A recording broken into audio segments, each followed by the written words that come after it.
Many of the photographs taken in Stafford County last fall look old at first glance, yet the people featured in them are of our time, the 21st century, even though they are dressed in ways that recall another. But there's little doubt that the photos are also a bridge to the past. The wet plate method employed by photographer Bo Rader emulates that of William R. Gray, whose family studio took photos of the people who lived in Stafford County for 76 years. Almost every family that has ever lived in Stafford County is represented in the studio archive of 30,000 negatives that's now housed at the Stafford County Museum. The people in the photos you're seeing, Shelby, Rene, members of the Gracie family, are tied to the community by their ancestors who homesteaded there.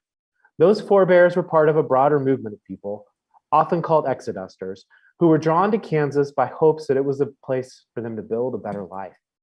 Nearly 30 Black families claim land in Stafford County, Beccy Tanner reports in the latest edition of the Journal, a Civic Issues magazine published by the Kansas Leadership Center and the host of our conversation today.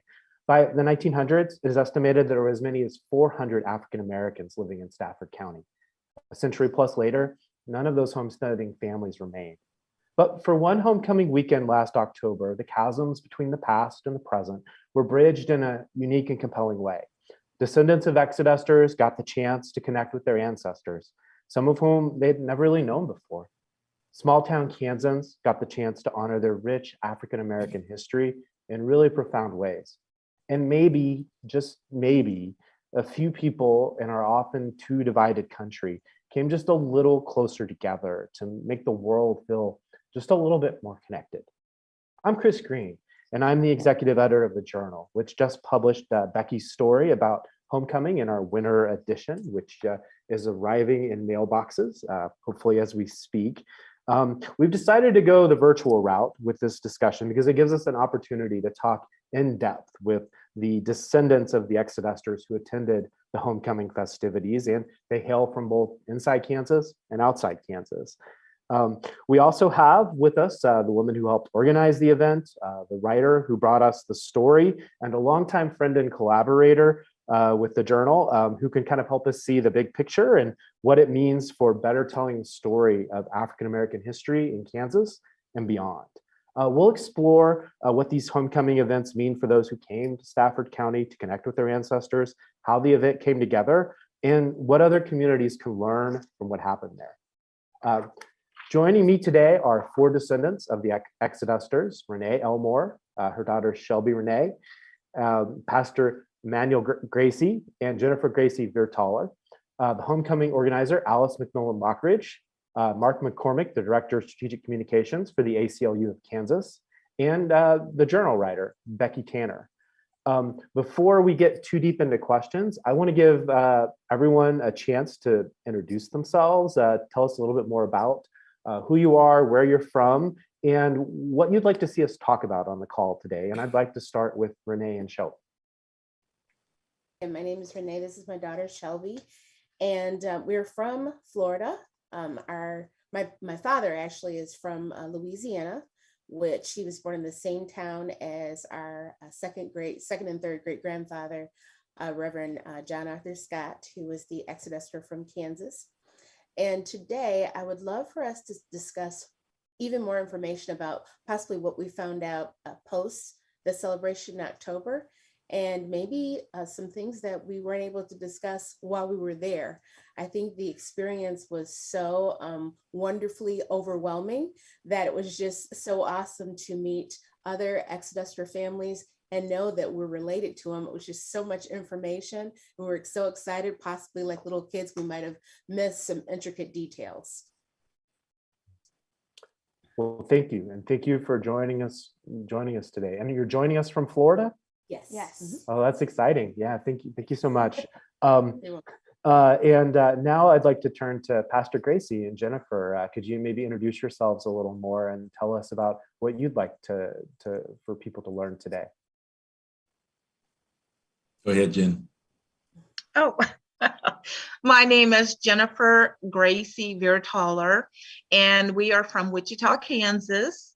And I just wanted to get more information, and just like I said, the piggyback off of what she said, that The information was so overwhelming. I am just so appreciative of learning this, and I would just like to get more information. Thank you. Emanuel? Oh, I'm Pastor Gracie, and I'm married to Beverly Gracie. We have 5 children, 14 grandchildren, and we've often heard the stories of our ancestors, but coming to St. John's brought a lot of those things alive for us. And I just want to learn more history. Well, thank you. And thank you both for being here. Alice, maybe tell us a little bit more about yourself and your involvement and what you'd like to talk about today. Hello, everyone. Thanks for being here. My name is Alice Lockridge, and my maiden name was McMillan. My mother's maiden name was Durham.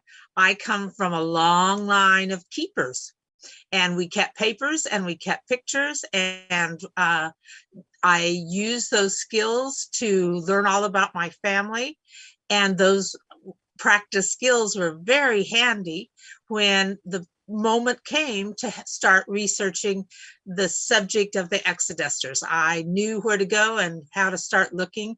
It was a totally new subject for me. I know that being connected to my family is an important part of who I am. And I am just a lucky, lucky girl that I got to gift people something that is very precious to humans, to know where you're from and to know who your people are. And I'm blessed to be able to be sitting here with you guys and talking about it. And I'm not surprised that other people cared about the little discovery I made. And I talk about I made a discovery, but first of all, I have to say that the curator of the Stafford County Museum, Michael Hathaway, and Beccy Tanner knew a little bit about this story, and in their busy work lives, did what they could, wrote articles and put them out. And I was very, very lucky that I got it at the right moment with the right time and the right technology, and the confidence to know other people wanted to hear this. And that's how I found you guys. And that's how we found the people that are in the audience to share this story with, because I'm lucky. So true. Well, thank you, Alice. Mark, maybe you could tell us a little bit more about yourself and what interests you in terms of what we could talk about today. Thanks for having me. Somebody has to state the obvious this morning, but Shelby and Rene look like sisters. Thank you. Mark, you'll be getting a gift in the mail. Thank you. I'm very proud of my mini me. Gotta call it like you see them. Oh. I do work at the ACLU, but I'm also the governor's appointee to the Kansas African American Affairs Commission. And I was excited about Beccy's story, and Beccy and I are old friends and coworkers. But I was excited about Beccy's story because it really taps in to the beginning of my love for history. My father was someone who was the keeper of our family history, talked early and often about our family escaping Alabama. It was a time where you just weren't free to leave. They had to fight their way out of Alabama. They were taken in at the Sac and Fox Reservation in central Oklahoma before they made their way to Boley to help establish what is today Boley, Oklahoma, an all-Black town. Wow. Beccy's story is really the beginning of healing.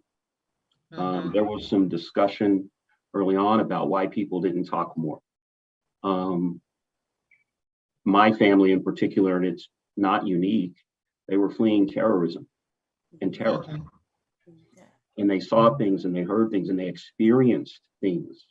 That trauma that they carried with them. And some people just wanted to bury it. And we have to respect that. But one of my favorite historians, Taylor Branch, says history is the language of civics. We cannot be full citizens.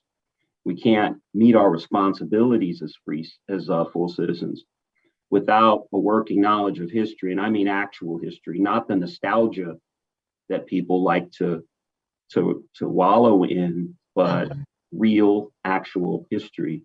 And as we start to unravel this history, we'll find that we are closer to one another maybe than we ever cared to admit. That there are white Americans, probably about 20 or 30% of them, who have people like me in their family, and vice versa.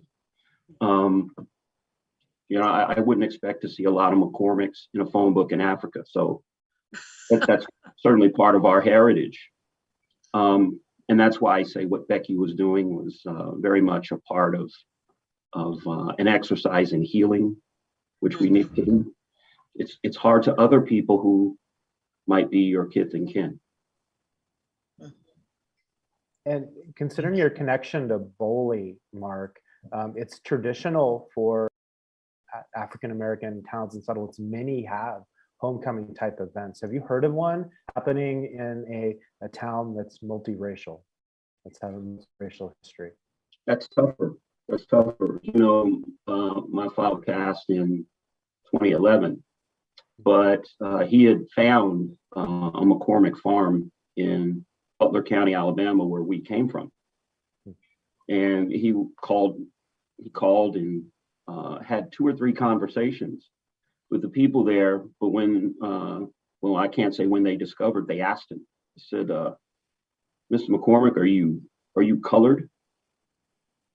He said, yes. And they hung up the phone and wouldn't take his calls anymore. There's a lot of pain and shame, as I was saying before, in this history. And that has been a barrier for us, you know, in the country, dealing forthrightly with racial issues.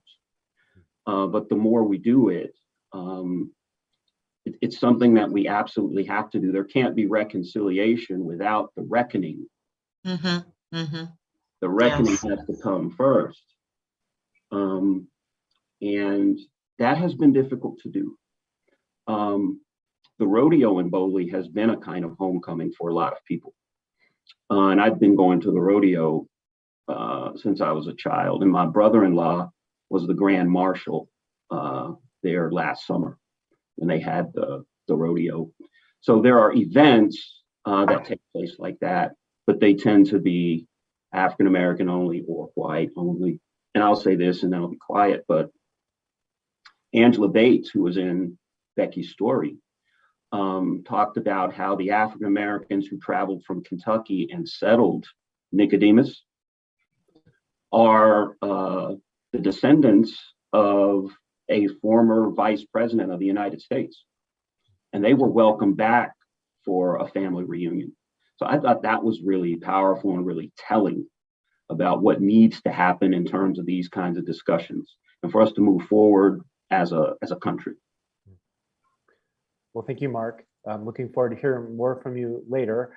Want to introduce our final panelist, and there's a lot of reasons that you know, we wouldn't be here today. Everyone on this call factors into that. But Beccy, you played a unique role in that. This was a story that you wanted to tell in the journal. So maybe tell us a little bit more about yourself and what more you'd like to have come out today on telling the story this way.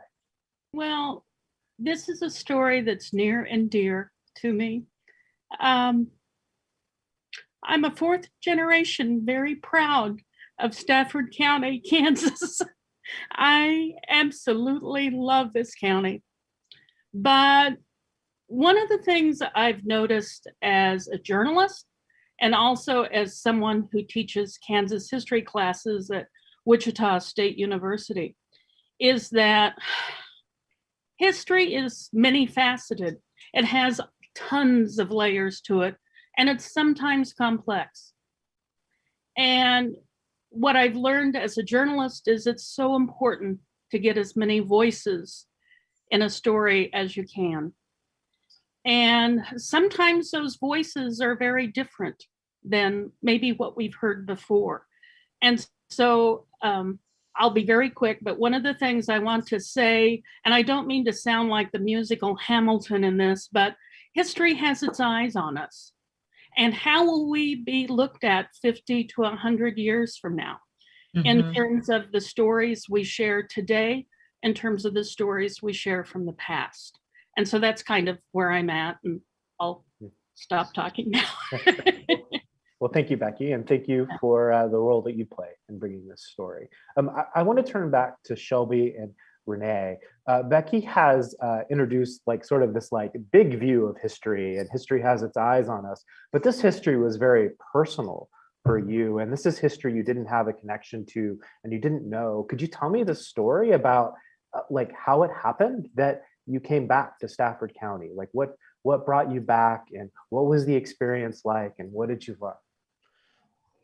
Well, first, I want to thank Michael Hathaway, who's down on the phone today. Beccy, the way that you took your take and compassion to our story, and wanting to truly get the facts, we so appreciate it. You treated us with such dignity, and I want to say in front of everyone, thank you so much.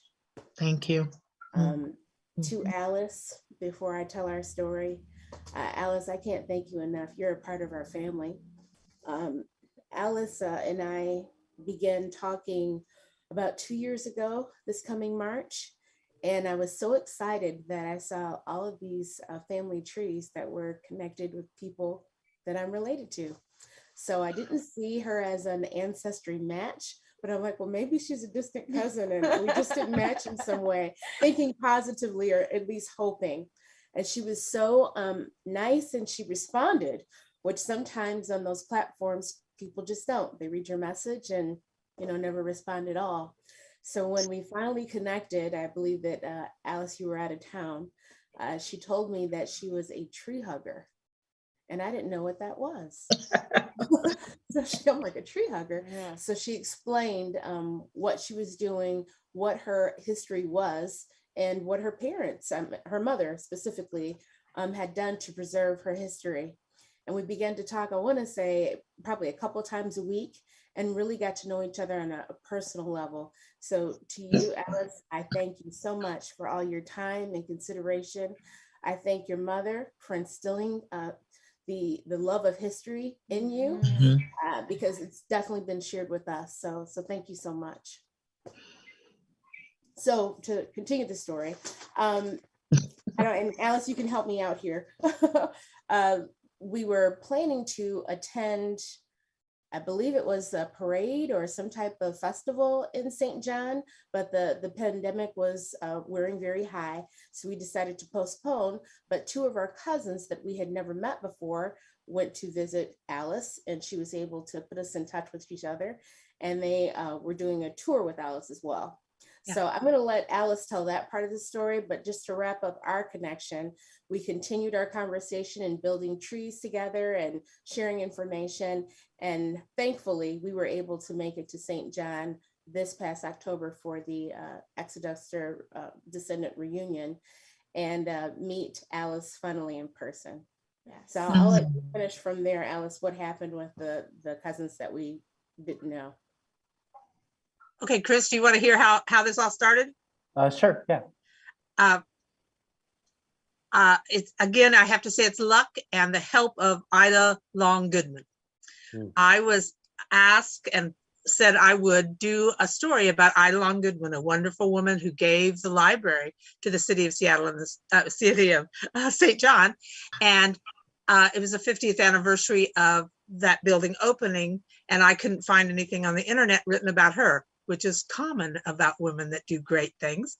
So as I finished writing this 600-word document for Michael for the museum, I was looking for pictures of Ida other than her very old picture when she was very well known in town and when she graduated from high school. I was looking for more, and of course in St. John, the place to look is the W.R. Gray collection. There's 6,000 pictures online. So after I looked for her, I did what I always do when I'm in an encyclopedia or any dictionary. I just start swiping right and looking at everything, and bang, there was a picture of an African-American person, a portrait taken in 1908. And my words, I can't even say out loud now, who is this? And what are they doing in this collection? And as I studied this picture in my amazement, thanking Ida for letting me find it, and there's a connection between Ida Long Goodman and the stories we're talking about, because she was a classmate of another famous teacher, L.C. Scott, and they were in the same classes, and they graduated from high school in 1920 together. And so with, I think, pushing of her spirit to keep looking, I noticed that on the page, on the webpage, there were keywords, and I knew enough about the internet to know that meant I could put in those keywords, African-American, and see if anybody else had those keywords, and bam, 111 more pictures popped up. I was swimming in excitement. And I have the overly abundance of confidence that if I'm this excited about something, I can make other people excited about it. I have in front of me a little gift that Rene gave me that's a quote, a famous quote from Ruth Ginsburg. And I'm just going to change one word. She said, fight for the things you care about. Or I would say, work for the things you care about and do it in a way that will lead others to join you.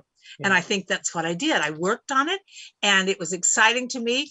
And I knew that I could make other people excited. And I had no idea that within 2 weeks, somebody that was related to these pictures would see them on the Facebook photo album that I made and say, that's my family.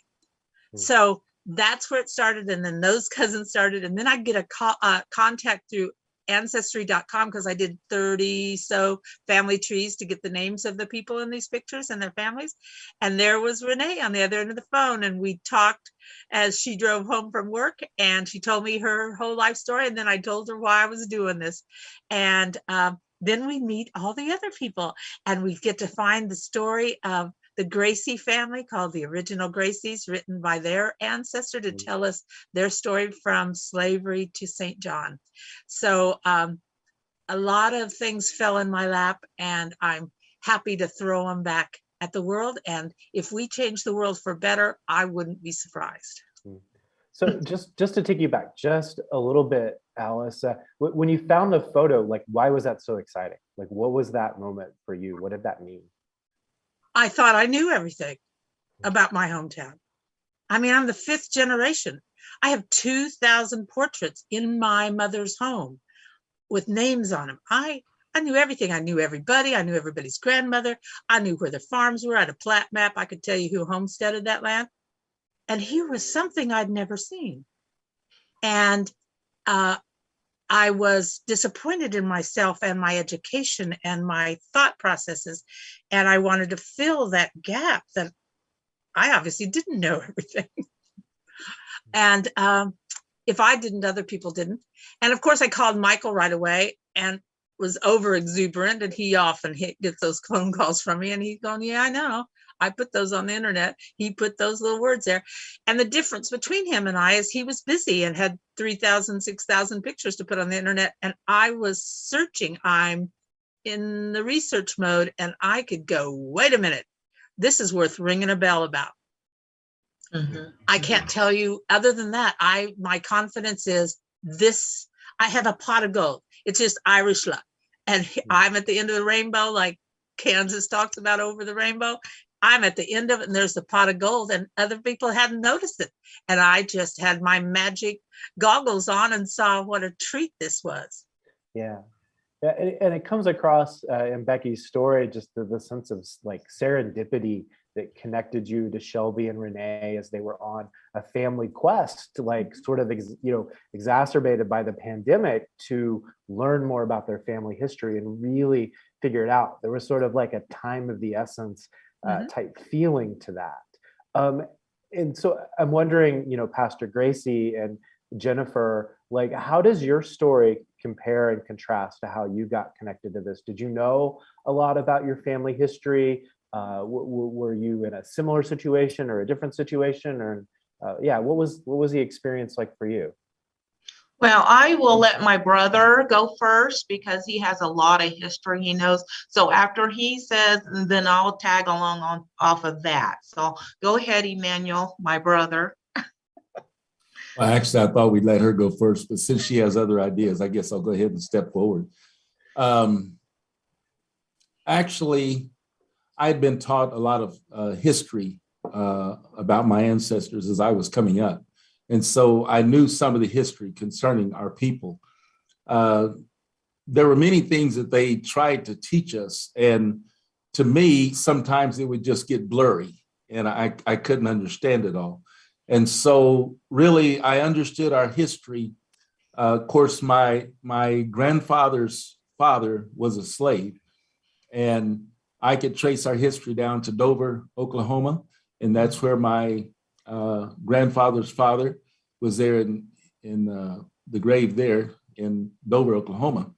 And that's about as far as I trace things. And when I heard them talking about some Gracies up at St. John's, you know, you just hear the names and you hear different things. But something within me, I thought within myself, well, I want to go up there and see if I have any of these people's blood that they're talking about running in my veins.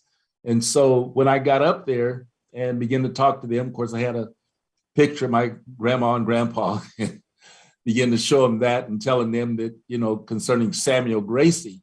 And they was telling me that Samuel is buried in the grave up there around St. John's. And I'm thinking, well, no, Samuel is buried down in Dover.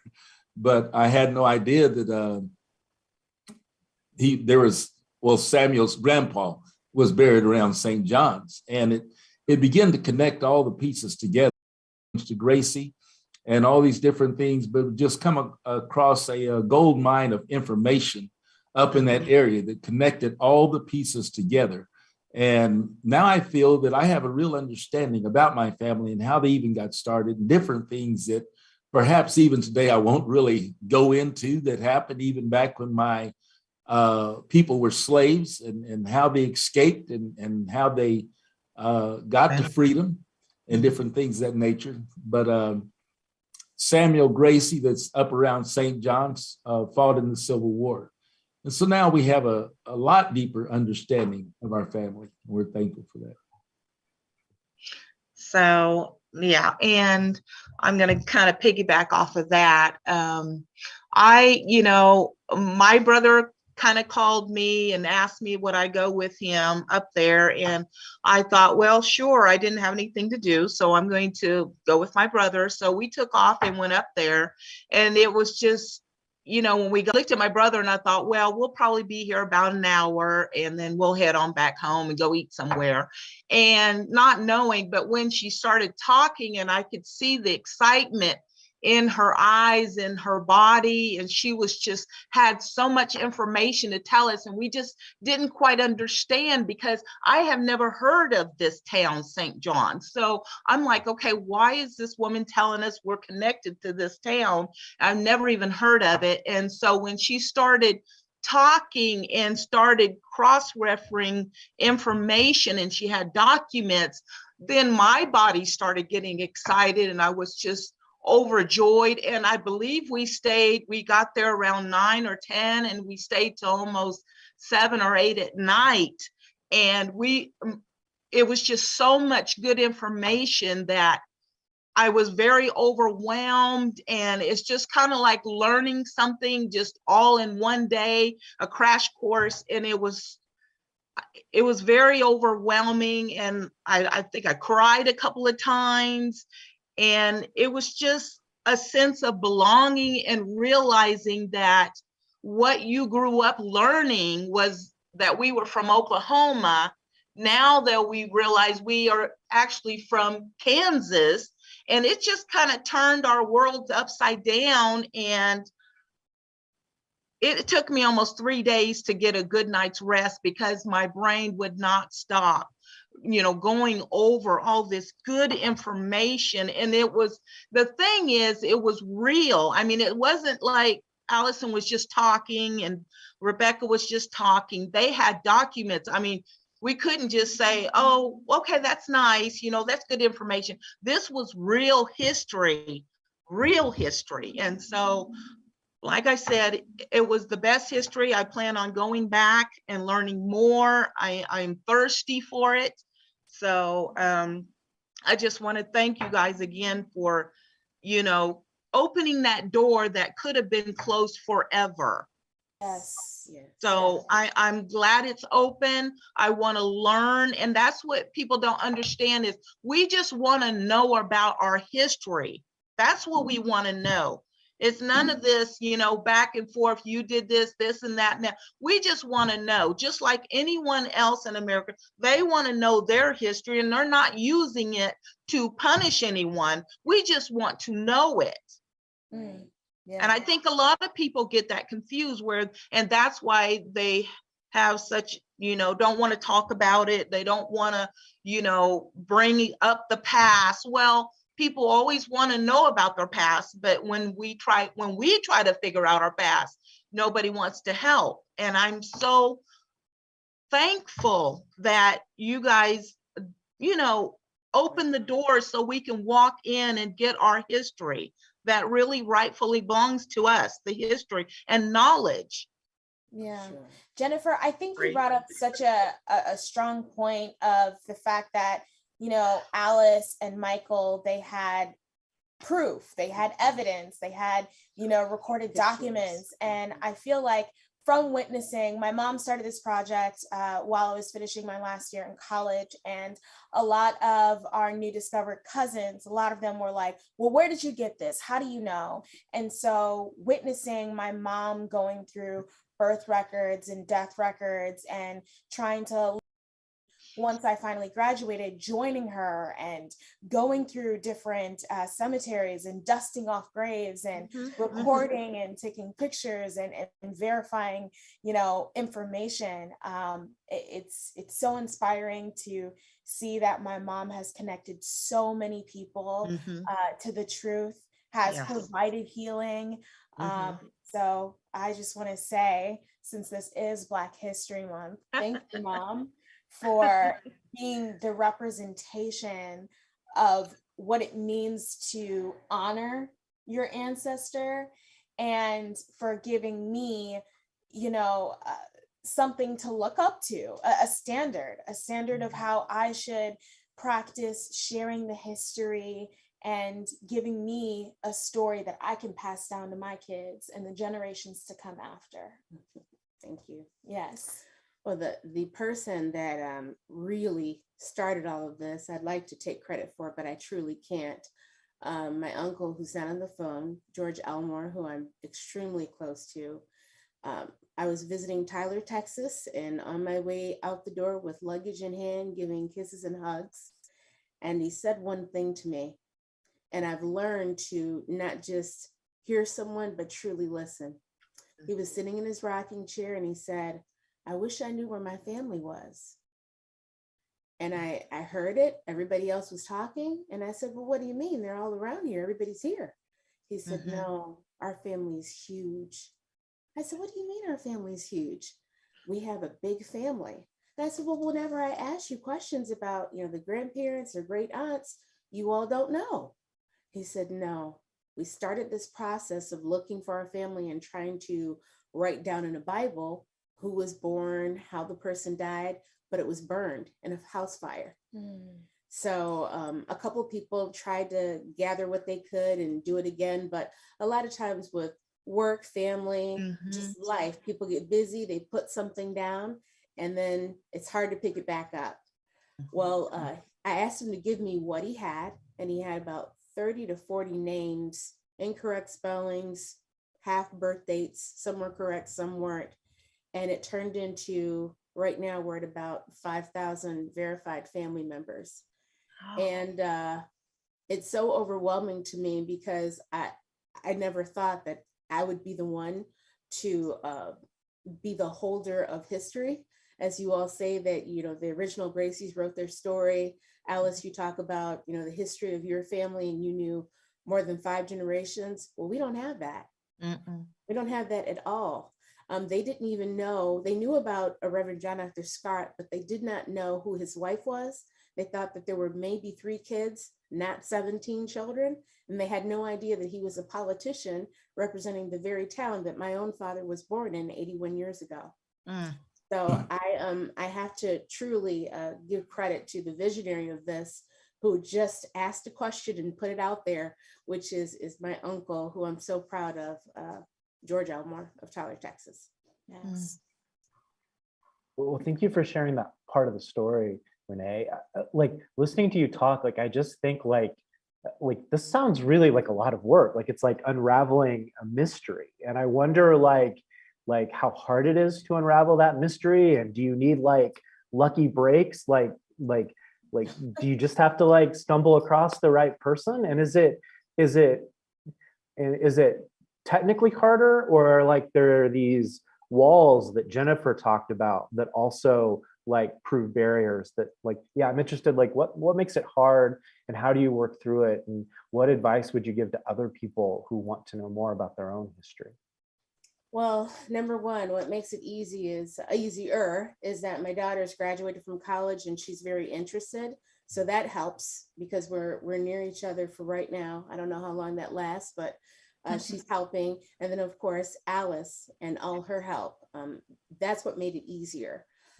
What makes it harder is wanting to get to the truth. And I love what Mark mentioned about trauma and being able to respect how hard it is for some people to move past trauma. They're not a part of the Oprah generation that talked about what pains them and trying to get healing through talk therapy, right? So I find that a lot of families, including my own, there are some family members who feel that if you find out about information that is lackluster, you may not respect the family as much. And I think myself and my daughter's researchers, we have to constantly remind them that we're not looking to judge, we're looking to know the information. And I'm finding that I have to expose some things about myself to make them feel more comfortable. For instance, we have a relative who had many husbands. Well, I've been divorced twice. And when I say that, especially to some of the relatives, they're like, really? Like, oh my gosh, you're willing to share that? So it opens them up, a little bit more. To go into what else makes it harder, unfortunately, there was not a whole lot of dignity when it came to record keeping for African Americans. So a lot of names were misspelled. That's why I constantly thank Alice and Beccy so much, because they wanted to get it right, like, the initial, the date, whatever it was. And I appreciate them bringing back the dignity that was stolen from us at times. Also too, a part of the story may be, cut off or incorrect, or, they just write anything sometimes. So that definitely makes it more difficult. And I also find on some of the official documents, they would use nicknames and not their real names. And then at first I was like, how could they do that? They should have asked their real names. Well, when I talk to older relatives, they don't even know people's real names. For instance, we have a cousin that was referred to as Pinky, and that's her nickname because I can't find Pinky anywhere. And when I found that what her actual name was, they're like, oh my gosh, we called her Pinky for years. I thought that was her real name. So in a way, it becomes more of a humorous story, but we give them back dignity, letting them know, this was the true name of the person, and that was just a nickname. So I think that one thing that I'm dedicated to doing, because I've heard it so much, I don't want to put this down for it to be stalled again. I'm trying to keep myself motivated and curious enough to tell the truth, because the brick walls will kind of, I don't want to say depress you, but it can be frustrating sometimes. But if I get a brick wall in one area with one family, I'll go to another one. Or maybe it's a note that I sent a year ago on Ancestry, and someone's finally answering me. So I have to put this family down and go to this one. So I'm just trying to keep myself motivated and as interested and as curious to tell the truth. The other issue that I find can be a little bit hard is that when we're talking to some of the relatives that may have known some of the younger children that are now ancestors, when they don't know the answer, I've experienced people filling in the blank. And I find that there are a lot of people, not just older, that are uncomfortable with saying that they don't know. So I'm trying to bring back dignity in my voice. If someone asks me a question, whether it's a relative or maybe someone contacting me, I tell them I have no idea, but I will research it and find out. And I'm not sure how long that'll take. Sometimes it takes 6 months, sometimes it takes a year, but really not being afraid to say, you know what, I'm not sure, instead of making up what I thought would happen. I find that in a lot of stories. So I have to add, I think one of the biggest difficulties that my mom has faced, because she treats, you know, finding each one of our relatives as an honor, trying to make sure that she honors them. One difficulty that we did face is when we were in Louisiana and we were going through all these different cemeteries, and we found areas of unmarked graves and we couldn't find their names. Or if we find family members that we just need verification of where they're actually buried and we can't find them. I think that that's something that I've experienced, but also my mom has experienced as a difficulty, because my mom has been able to find so much information about people not being able to know where they passed. That's hard on her, and that's definitely an emotional thing that pops up. I feel like the ancestors are speaking to me, and I've let them down in some way. And I'm trying to use that as a motivator to keep digging and finding out. Alice and I were, actually all of us, Alice, I believe the Gracies, or part of the Gracies might have been there in Shelby.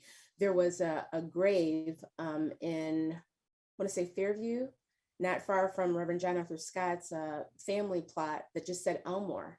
Well, Elmore is my maiden name. Nothing else, just Elmore. We don't know who it is. And the thing that we've learned through going through all these different cemeteries is sometimes if they're an unmarked grave and that it just says a person's name, it could have been a child that died very early on in their life, or it's just unfortunately how the politics were. People were being buried on top of other people. So that's sometimes hard when you see Elmore. It's like, okay, is this 1? Is this 5? Is it 10 people that's there? So I try not to yell at the grave and say, is it a woman? Is it a man? Yeah. So we try to turn what is frustrating into continual curiosity. Yes. Chris, I'd like to jump onto that about cemeteries. One of the reasons it was easy for me to sound like I knew what I was talking about is what I was showing people, for instance, is taking them to land that was in documents from 1904 and saying, look, your family name is on this. This is the dirt your family farmed. And I took scoops and little plastic bags and let them take it home. And usually I'd called the current owners of the land and said, we will be doing this and we'll be on your land and we're going to scoop some up because I'm bringing out to visit the original homesteaders.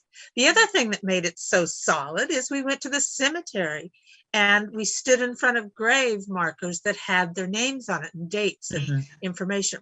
And about unmarked graves, it's very what's very common is the men that came and their families had been in the Civil War. So when they died, the government issued a higher quality gravestone than the family probably could afford. So in a plot of 8 graves, maybe there's dad and his eldest son, and then there's empty, no stones for the other 6. What I did to research it was then go to newspapers.com and find the obituaries of mama and the oldest son's wife and the other son, and find articles that said Ruth was buried beside her husband at Fairview Park Cemetery. So it isn't even that she's an unmarked grave, because they probably put a beautiful handmade wooden cross there and sang about the cross when they put it in the ground, but it didn't last 125 years.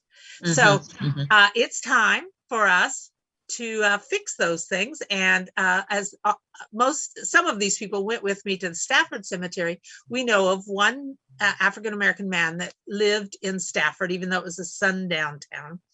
And the 2 white families he lived with that were owners of the hotel. So he probably lived and worked in the hotel and maybe never went on the street in Stafford. But when they died, they put his obituary in 2 papers in Stafford, and they both put different kinds of obituaries worded quite differently depending upon their politics. And I got the information about where he was and researched where he was buried and made a stone. And it's now there with a medallion marking that he's an Exoduster pioneer. And we can fix those little errors, or if they weren't errors, they were just financial difficulties. And it's really reasonable. We can do fundraisers. We can have other concerned people. We can have other people in our family help us, and we can just do the right thing. And Rene talked about my mother, and she left us a farm and she left us a little money. And the only thing I use her money for is to do good. That is so awesome. So good. Oh. So if I want to, I'm going to tell you one more great thing. I've been a teacher my whole life. I got one of my best school teaching jobs because I answered the question, when did you think you wanted to be a teacher? I said, when I was 11 months old. After that answer, I got the job because my little sister was born when I was 11 months old, and I've taught her everything she knows. But as a teacher my entire life, nothing makes a teacher feel better than what I've heard you guys all talk about. Talk about you didn't sleep for 3 days because what my lesson plan worked. Yeah. I'm in heaven. Yes, got excited and started doing hard work on your own at home. That's what teachers want. So you've made me the top of the pile now. Well, yes. Alice, I have to add, you know, when I first met Alice, I was very overwhelmed by her kindness. I guess because unfortunately, the times that we're living in, there's just a lot of racial tensions between the white and Black community when it comes to, you know, throwing the term racist. And so going to St. John and being surrounded by, you know, Alice and the photographer Jeff and his wife and Beccy and Bo. Oh my gosh, and Bo. I love you, Bo, if you're out there. That's my buddy. Being surrounded by people that wanted to hear my history, wanted to tell it to me right. It was so overwhelming because, you know, when I was in school, they told me I wouldn't be able to find my family history. And now I'm finding that my 4th great grandfather was a politician after he escaped slavery. That was something that I never thought was even possible. And so, you know, creating this loving partnership with Alice and spending time in the library, trying to find this information, it just gets me so overwhelmed because I was so fortunate to be around such great people. And so I hope when people are looking at the story and reading it to see the fact that, you know, there are people out there that do not get defensive about something that happened in the past, and that it's possible to acknowledge the past and to talk about it and move forward. So that's something that I'm just really proud of, being a part of this story, being a part of this journey with you all. Yes. Yeah. Well, then again, like I said, I am so appreciative. I mean, that day was very, very important for our family. I wish more of us would have came because there's quite a few of us. There's 12 of us, and then, you know, all our children. So we are a huge Gracie family. We're big. And so whenever we have Christmas and Thanksgiving, we can't have it in any house. We have to go to a church. So there's a lot of history that has happened from, you know, the Gracies coming down. So our generation is a little, you know, chopped up a little bit, but if piece by piece, if we can put it back together again, it will be a whole heart. And so, you know, I'm just happy that you took the time to say, let me be a little bit more curious on these families, because, you know, why are they here? Because anybody could have easily just said, you know, and just I'm sure probably a couple of people have came across it and just tucked it away again. And I'm so glad that you came across that information and just got it out there, because we would have never known. I don't know if my brother, Emanuel Gracie, would have ever known this. I mean, I'm, getting up in age, so I'm not going to say my age, but I never came across it. I mean, all I've known is that we were from Oklahoma, Dover, and that was the end of it. And so, finding out from, saying it was really good. I mean, like I said, it made my heart feel good. It made me feel a sense of belonging to Kansas, and I've never, felt really there, but when you see documents and real documents with signatures, that really brings it home for you. Or you stand at a grave. Yes, and standing right there, I just kept pinching myself, going, is this a dream, or am I really in this?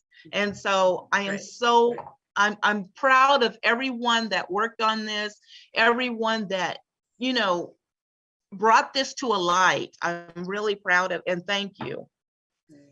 I think we all, every way, whatever part we've played in this, even sitting here listening to us today, we are leading people around us towards doing the right thing, making others happy, giving gifts that cost me nothing but a little time,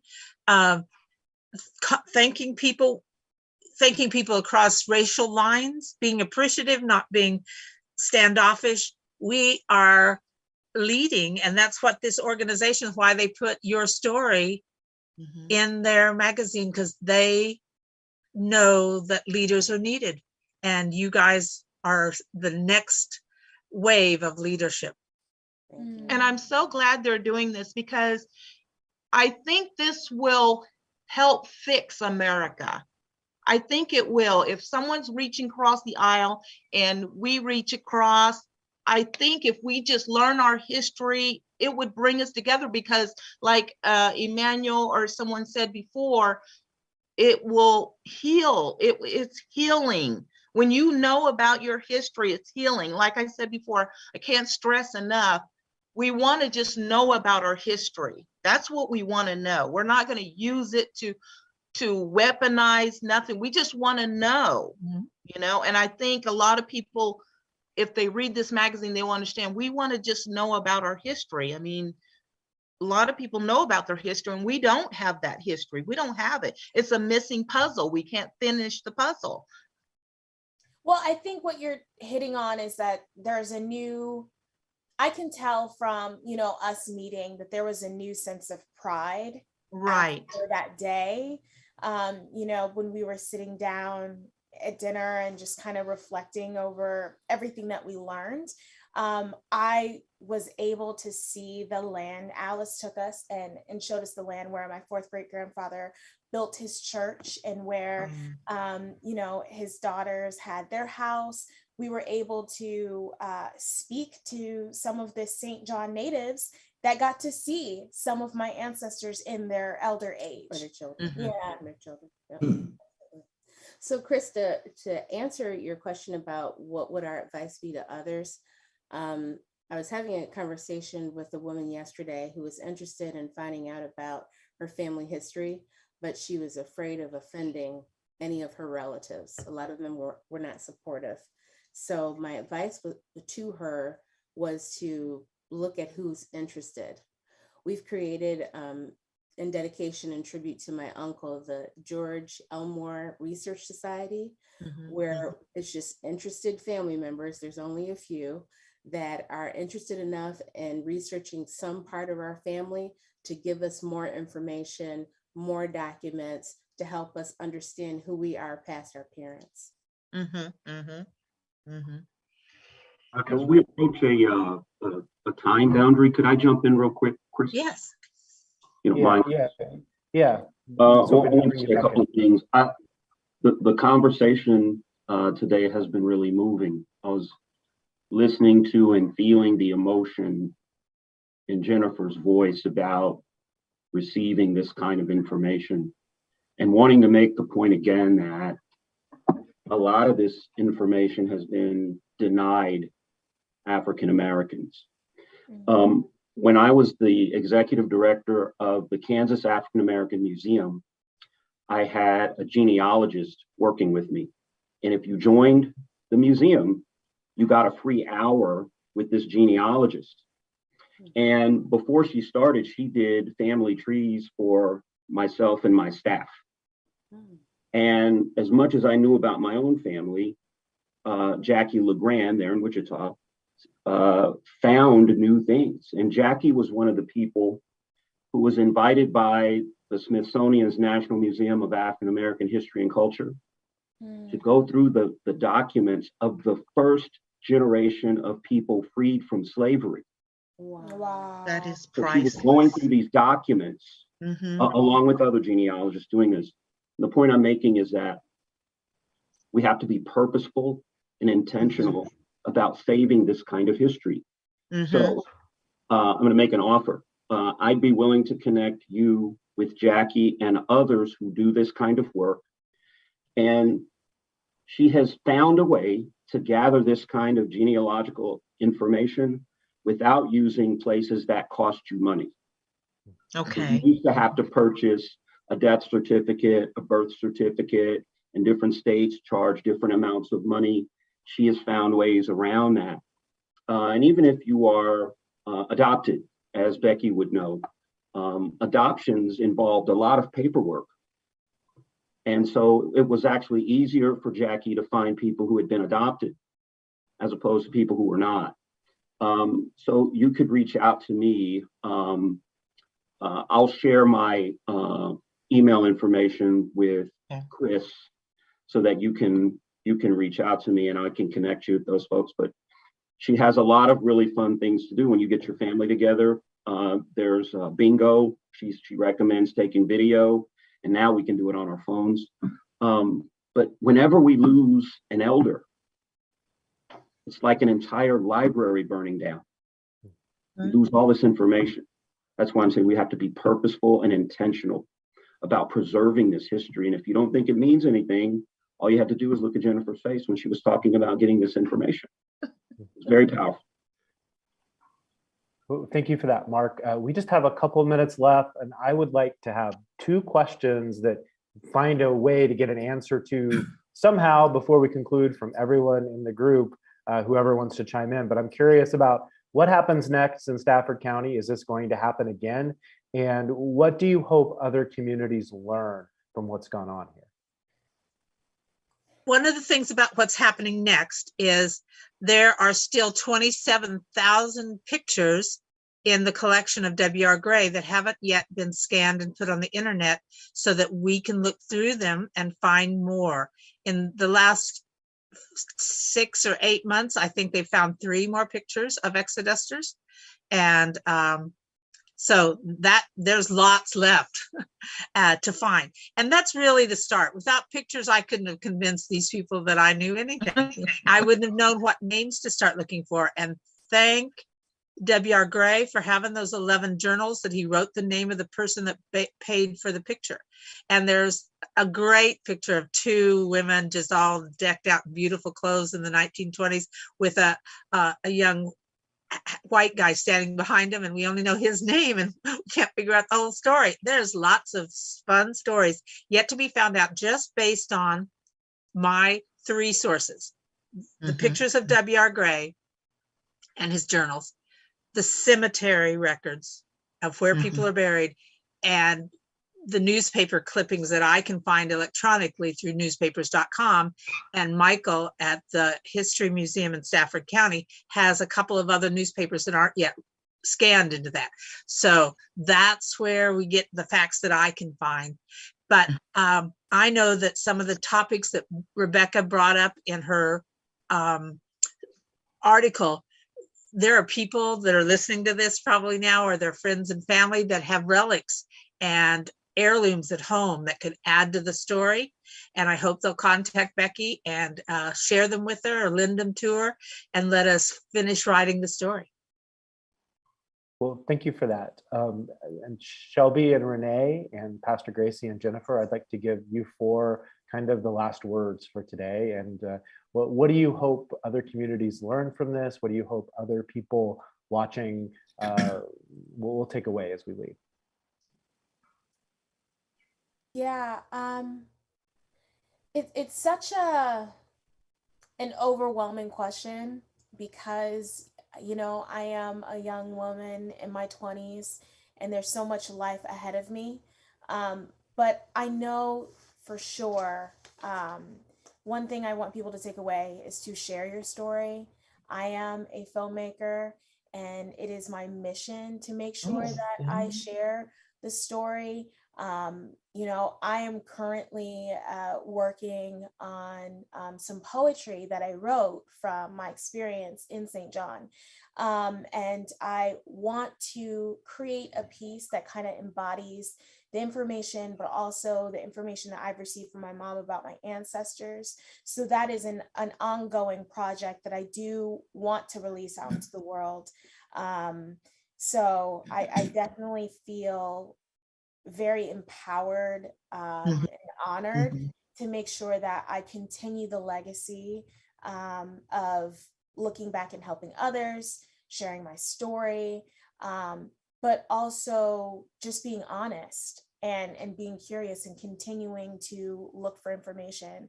I love I get emotional every single time I see Alice because I just see her mom and I don't even know her mom, but I definitely got to thank her and honor her at her grave.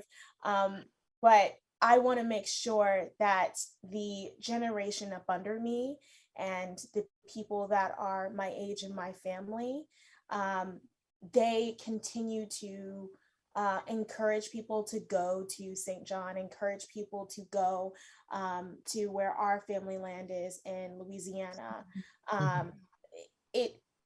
It's I talk about it in the article a little bit. I remember Becky was like, Shelby, what are you feeling? And I was like, I feel like I've time traveled. The fact that I have dirt in my home of where my ancestors walked and lived and breathed and dreamed. That's something that no one can ever take away from me. So I definitely want to make sure that, I don't know, the whole world gets to hear about this, Or at least as many as possible. yeah, for sure.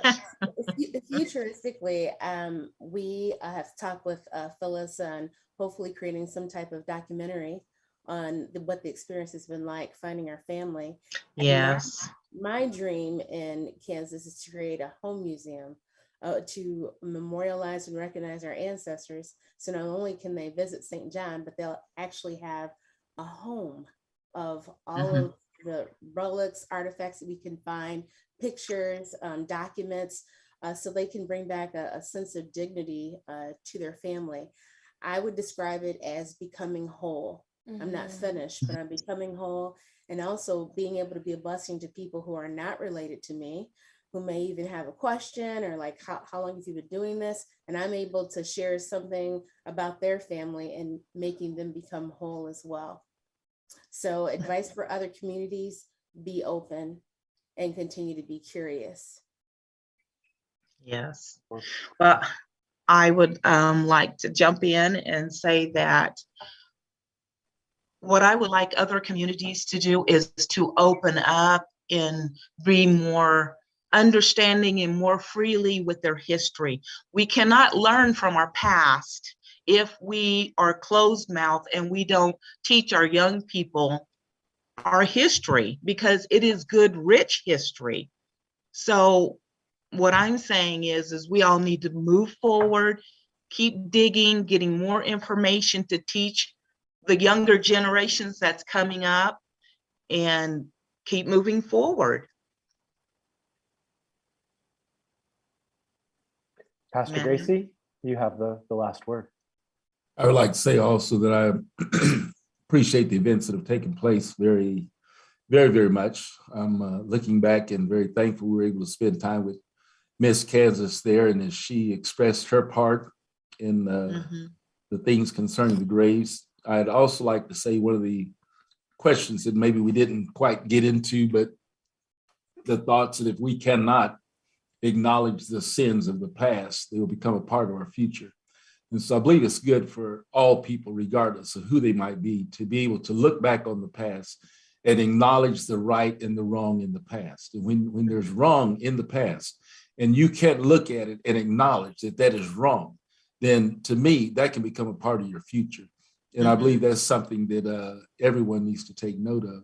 Also, I'm very interested in taking more of my family down to St. John so they can begin to be personally acquainted with the history that is located there. I mean, it's good to know that we come from Kansas, so to speak, and down to Oklahoma and back to Kansas. And my sister is currently located not too far from St. John. So just an hour away. And then we, from St. John's, we go on into Tennessee, I believe it is, to where we were way back then. And I really would like to maybe dig in and go back and find the original Samuel Grayson. There's a lot of Samuels in the lineage, and go back and find just exactly where some of those people were buried. And then there have been people that have traced it not only to different states, they go back that deep. Some have traced it even back across the waters, and I haven't gotten that deep. But I think there's a lot of excitement here. A lot of excitement. I won't sleep for another 3 days. Well, thank you for that, Pastor Gracie. Thank you to all of our panelists. It seems like even though we've reached the end of our time today, that this is only the beginning of the story, and we look forward to following the next chapters of this story and staying in touch with you all. And thank you for the privilege of the opportunity to have Beccy and the journal team and Jeff Tuttle, our photographer, tell your story. And please check out Beccy's story at klcjournal.com. And the edition is coming out in the mail and should be arriving. And it's available on our website. So thank you all for being here again. And we'll see you next time for a live event in March on the journal. Okay. Thank you so much. much. To get that. I would like to get that magazine. So we'll get it to you. Okay.